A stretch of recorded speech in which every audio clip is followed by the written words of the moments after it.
Rotary district 3292 अन्तर्गत रोटी वर्ष 2026-27 को 1 लाख बिरुवा रोप्ने अभियानलाई निरन्तरता दिँदै रोटरी क्लब अफ बुटवल डाउनटाउनले तेस्रो पटक वृक्षारोपण तथा सरसफाई कार्यक्रम गरेको छ।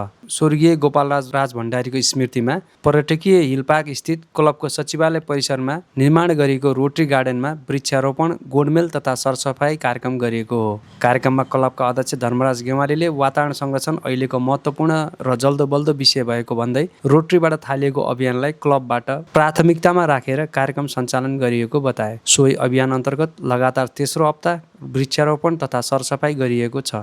क्लबले यो वर्ष मात्र 1000 बिरुवा रोप्ने र हुर्काउने लक्ष्य राखेको छ। क्लब मार्फत यसअघि अभियान अन्तर्गत बुटवलको 6 लेन सडकमा हरियाली गार्डन तथा माण्डव्य सेवाश्रम परिसरमा समेत वृक्षारोपण कार्यक्रम गरिएको थियो। क्लबले विशेष स्थान छनौट गरी वृक्षारोपण गर्ने र त्यसलाई संरक्षण, हुर्काउने कार्यलाई समेत अभियानको महत्त्वपूर्ण पक्षको रूपमा अघि बढाइरहेको छ।